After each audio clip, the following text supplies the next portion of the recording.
మన మర్రి gold and diamonds లో no GST is back. కేవలం 1% టు 11% వరకు మాత్రమే గల బిఏ ఆపై నో జిఎస్టీ. ఈ ఆఫర్ జూన్ 6 నుండి 14 వరకు మాత్రమే.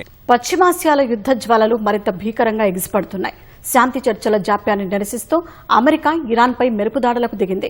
తోమహాక్ క్షిపణులతో రాజధాని టెహరాన్ సమీప ప్రాంతాలపై విరుచుపడింది.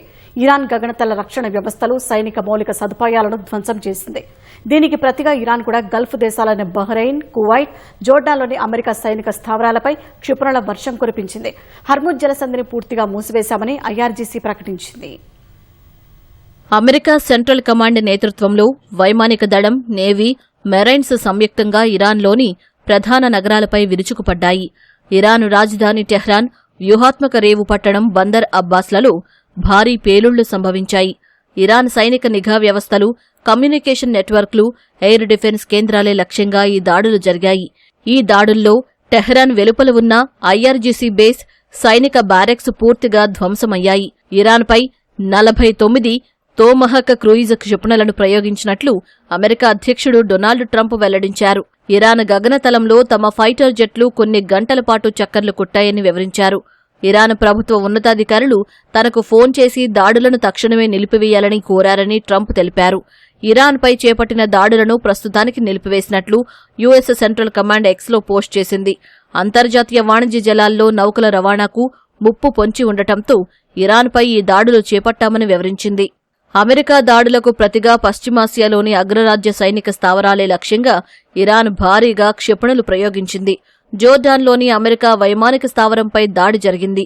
F-35, F-15, F-16 ఫైటర్ జెట్లను ధ్వంసం చేయడమే లక్ష్యంగా 12 బాలిస్టిక్ క్షిపణులను ప్రయోగించినట్లు ఐఆర్జీసీ తెలిపింది. జోర్డాన్ వైపు పలు క్షిపణులు దూసుకురాగా వాటిని గాల్లోనే కూల్చివేసినట్టు ఆ దేశం తెలిపింది. ఇరాన్ దాడులతో బహ్రెయిన్లో ఎయిర్ రైడ్ సైరన్లు మోగాయి. డ్రోన్ శిథిలాలు పడి 11 ఏళ్ల బాలికకు స్వల్ప గాయాలయ్యాయని బహ్రెయిన్ అంతర్గత వ్యవహారాల మంత్రిత్వ శాఖ తెలిపింది. రాజధాని మనామా సహా హమద్ పట్టణంలో పలు వాహనాలకు మంటలు అంటుకున్నాయని ఎక్స్లో పోస్ట్ చేసింది. బహ్రెయిన్లోని యుఎస్ నేవీ ప్రధాన కార్యాలయంపై దాడి చేసినట్లు ఐఆర్జీసీ తెలిపింది. తమ దాడుల్లో అమెరికాకు భారీ నష్టం వాటిల్లిందని వివరించింది. ఇరాన్ డ్రోన్లు, క్షిపణులను అడ్డుకుంటున్నట్లు కువైట్ రక్షణ శాఖ పేర్కొంది. పశ్చిమాసియాలో యుద్ధం కారణంగా చమురు ధరలు పెరుగుతున్న వేళ అమెరికా సీక్రెట్ మిషన్ చేపట్టినట్టు తెలుస్తోంది. ఇరాన్ కళ్లుగప్పి రాత్రి వేళల్లో రహస్యంగా చమురు రవాణా చేసేందుకు ఈ మిషన్ను అమెరికా సైన్యం చేపట్టింది. ఇందులో భాగంగా ఇరాన్ రాడార్లను ధ్వంసం చేయడం ద్వారా ఇప్పటివరకు 100 మిలియన్ బ్యారెళ్ల చమురును అమెరికా విజయవంతంగా హోర్ముజ్ జలసంధిని దాటించింది. నవంబర్లో జరగబోయే మిడ్ టర్మ్ ఎన్నికలను దృష్టిలో ఉంచుకుని అమెరికా అధ్యక్షుడు డొనాల్డ్ ట్రంప్ ఈ యుద్ధానికి త్వరగా ముగింపు పలకాలని చూస్తున్నారు.